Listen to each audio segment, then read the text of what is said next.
Hey, for those of you who know me, I love trains, specifically old steam trains. I just think they're some of the coolest things that man's created. I love them, as everything about them. In fact, so much that some of my grandkids, if they're driving along the road and they see a train, they're passing a train, they make my daughter always take pictures or film the train and send it to Opa. You got to send it to Opa.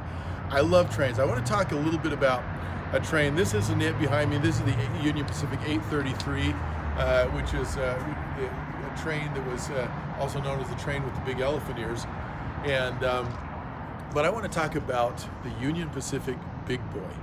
The Union Pacific Big Boy is the largest steam locomotive ever made. The thing weighed 560 tons. It was longer than 2 city buses back to back. And that thing was so massive that on flat stretch, if they were going across the prairie, it could haul over around 5.5 miles of train. I mean, that's just unbelievable to me, that kind of power. The cool thing about this, though, is you look under these wheels. If you were to put a 1-inch wood block behind those wheels when it's standing still, it couldn't move. That's all it would take to stop it, a 1-inch wood block. Move that, and now it's going to take something to get it going. Okay, you get these big old drive wheels going, and it takes some effort and it takes some energy, but little by little it gets easier and easier, and it starts moving. And I mean, just imagine this big old 560-ton train carrying 5 miles of cars. It's going to take a little bit. The amazing thing is, once that gets going, then it can smash through about a 5 to 6 foot solid concrete wall. Nothing's going to stop it. And the reason I'm talking about this, I want to talk about momentum. Momentum in our life is what we need. I've been going to the gym now for quite a while, and I dreaded January 2nd because I knew the gym was going to be full of all of the people who'd made their New Year's resolutions, and I have a harder time getting on the machines I like. And sure enough, January 2nd, it's just packed. I mean, I almost couldn't find a parking spot. But I go in there, but I knew that it was going to be short-lived. Well, here it is. It's not even 2 weeks later, and I went this morning, and it was almost empty. In any area of your life that you're trying to improve, it's starting off small. The beginning is always the hardest, like these big old trains taking off. That's where you got to work the hardest. It's got to build those new habit muscles and all that, to get things going. That's what you want to do. And if you can get through that, the little bits, then you get that momentum going and you're unstoppable.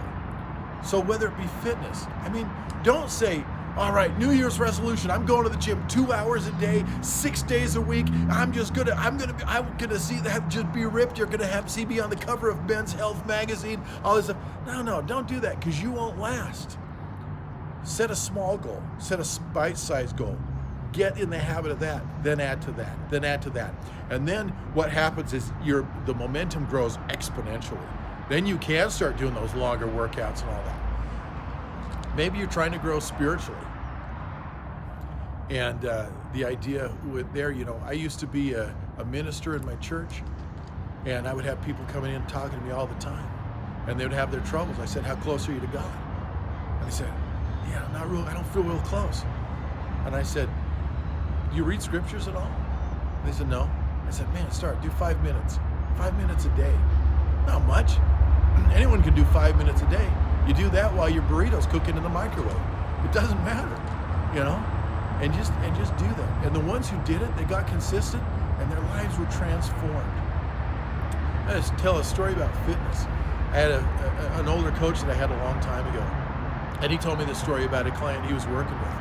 It was a lady that she was a realtor, and she was huge apparently. And she would get winded just showing homes. And she wanted to get in shape, but man, she hated dieting and she didn't want to work out. She got disappointed in working out all the time. And so he said, okay, I know you sit and watch TV. She was watching TV like 3-4 hours a day. That's a whole nother video. And he said, during the commercials of one of the shows, get up and walk in place during the commercials. Let's just start there. Well, she did it. After the first week, she had lost a pound. And she was excited because that was the most weight she'd lost in years. And so she did a little more.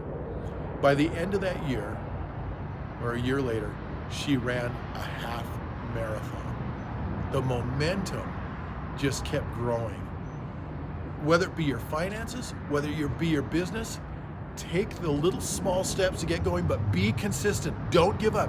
If you're in business and you have a great month and you make a lot of sales and you made some good money, and so you go, man, I'm taking 2 weeks off. Guess what you got to do? You got to start all over. That momentum's got to pick up, and that's what you don't want. You got to keep working off that momentum. Keep it growing. Keep expanding on that. And if you do these things, first of all, you saw the video, show up first of all, and have these habits in place. Get your momentum going, and I guarantee you, if you can do those small things over and over and keep growing on that momentum, you will be successful in any of those areas that you want to be, whether it be health, whether it be spirituality, whether it be finances, business, your relationship with your spouse, whatever it is, you can grow every one of those things by building on momentum. Hey, we'll see you at the next video.